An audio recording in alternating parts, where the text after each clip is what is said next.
ओम शांति। आपका प्रश्न है, पहले ज्ञानेंद्रियों को कंट्रोल में लाना है, फिर स्थूल कर्मेंद्रियों को लाना है, या मन, बुद्धि और संस्कार को कंट्रोल करना है?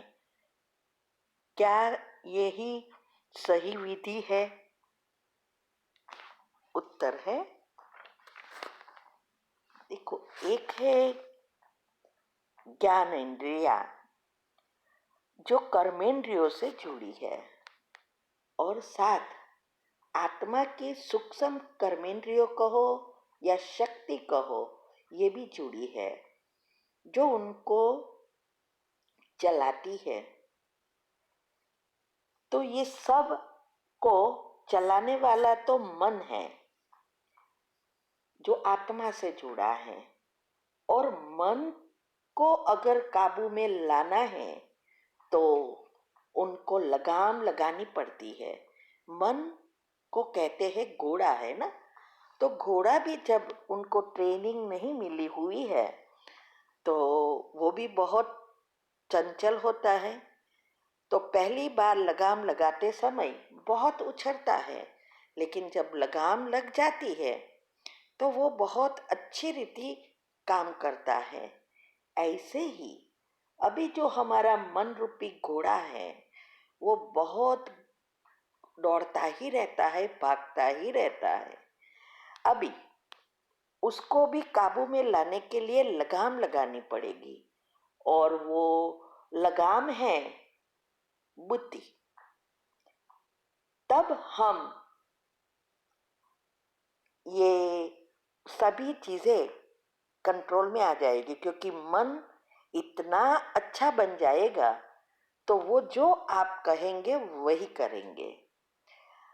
तो पहली विधि ही ये है कि कैसे मन को लगाम लगाए, माना मन और बुद्धि दोनों को साथ चलाना सीखना है। और उसकी विधि हमने बहुत अच्छी रीति समझाई है,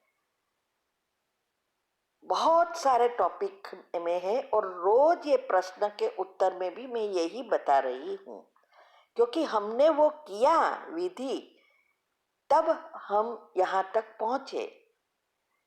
क्योंकि उसकी अनेक प्रकार की विधि है, लेकिन हमने जब ये सब बातों को समझा साइंटिफिक रीति से, कुंडलिनी चक्र के रीति से, तब उस अनुसार हमने जब उसको लगाम लगाने का शुरू किया तो हम सक्सेस हुए।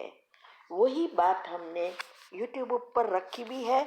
तीव्र पुरुषार्थ ग्रुप में 15 जो ऑडियो आती है वो सब ये लगाम लगाने के लिए ही है, क्योंकि ये धारणाएं जो भी है वो इसके लिए ही बाबा ने बताई है।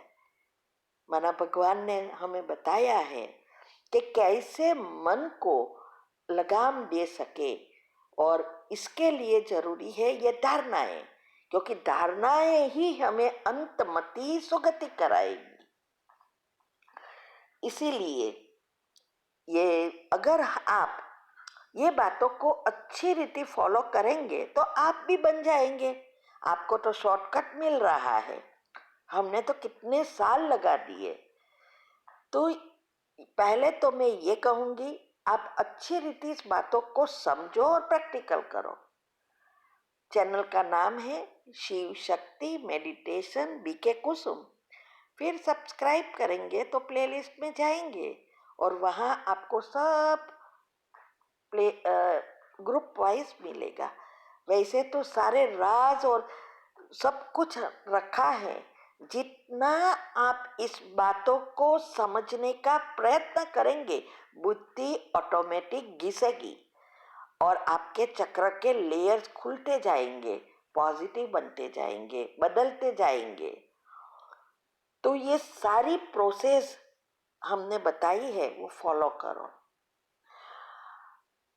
और क्योंकि राज को समझने से भी ही इंटरेस्ट बढ़ता है, और जहाँ इंटरेस्ट होता है मन बुद्धि स्वतः एकाग्र हो जाती है और डायरेक्ट सबकॉन्शियस में चला जाता है।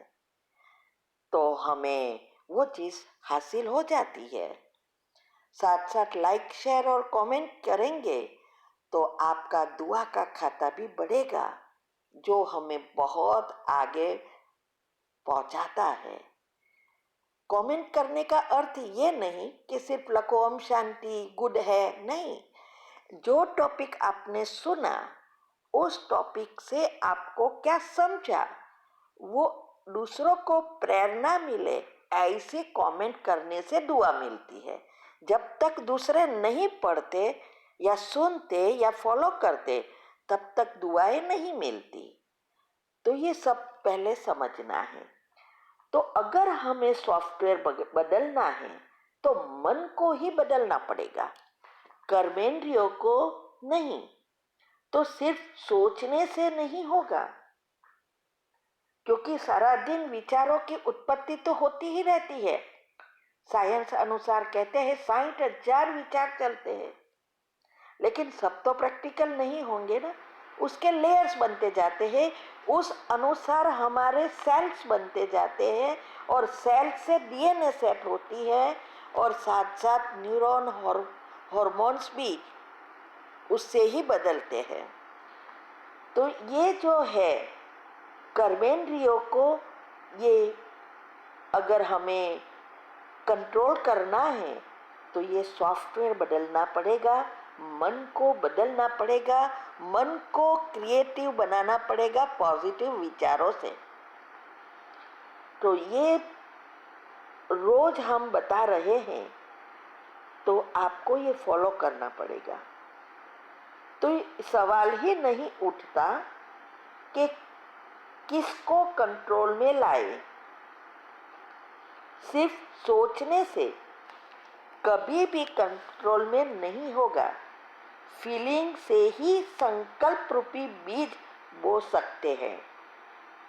इसीलिए शास्त्रों में कहा है कि भगवान भावना के भूखे हैं।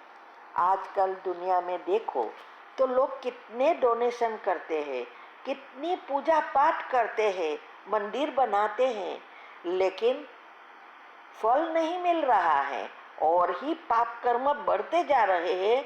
उसका कारण यही है, भावना नहीं रही, मन नेगेटिव है। कर्मेंद्रियों से वो कर रहे हैं, लेकिन मन तो नहीं जाता। इसीलिए जब तक हम फीलिंग नहीं लाते, तब तक ये बीज नहीं बोता। उसका मैंने बहुत अच्छे टॉपिक अभी रखे, सबकॉन्शियस माइंड में बीज कैसे बो सकते हैं, उसके भी 4-5 पार्ट ऑलरेडी रखे हैं। तो ये सब समझना पड़ेगा। जितनी समझ बढ़ेगी उतना हमारी ये मशीनरी बदलती जाएगी। माना शरीर के जो भी कर्मेंद्रिया है नेचुरली बदलेगी। तो हमें पुरुषार्थ करना है, हमारे मन बुद्धि को परिवर्तन करना विधि से, और उससे ज्ञानेंद्रिया वश होगी, और ज्ञानेंद्रियों से कर्मेंद्रिया वश हो जाती है।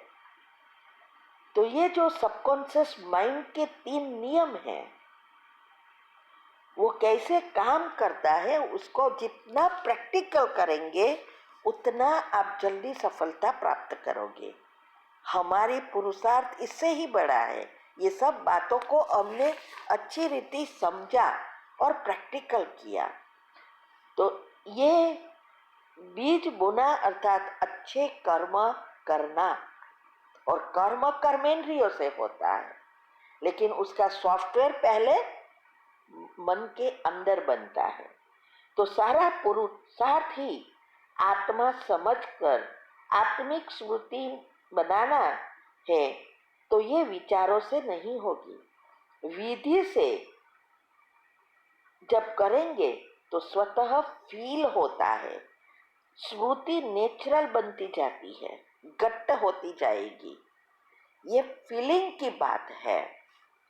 जो आपने कहा कि ये ऐसे विचार करने से क्या नेगेटिव बदल जाएंगे, माना पॉजिटिव बन जाएंगे, ये जो आपने बताया वो तो हमारी कमेंट्री है। वो कमेंट्री है हमारे मन और बुद्धि को एकाग्र करने के लिए। दिन में तो वो स्मृति आती जाएगी कि तुरंत हमें फील होगा, जैसे कोई आत्मा को देखेंगे तुरंत फील होगा कि यह आत्मा है। तो हमें उनके जो भी बिहेव किए हुई बातें या पुरानी बातें याद नहीं आएगी, क्योंकि आत्मिक स्मृति बनी है। जैसे हम काम करते हैं तो तुरंत याद आएगा कि मैं अभी ये हाथों द्वारा काम कर रही हूँ या भोजन बना रही हूँ। ये स्मृतियाँ है, फीलिंग है, उसको याद करने की जरूरत नहीं होती है। इसीलिए जो भी हम ये कर रहे हैं उसकी विधि के बिना सिद्धि प्राप्त होगी ही नहीं। इसीलिए कई सालों से कई आत्माएं हैं, कई तो 50 साल से है, लेकिन अभी भी आगे नहीं बढ़ रहे हैं। उसका कारण यही है, विधि नहीं है। साथ साथ सूक्ष्म पाप होते रहते हैं, लीकेजेस चेक नहीं करते हैं, बहुत सारे लीकेजेस होते हैं, तो प्रगति नहीं होगी। इसीलिए जितनी हम विधि अपनाएंगे उतना हम आगे बढ़ेंगे। तो आत्मा का सॉफ्टवेयर बदलना है तो जो हमने किया वो ही हम सब बता रहे हैं, वो एक्यूरेट फॉलो करो, तब ये नेचुरल होगा।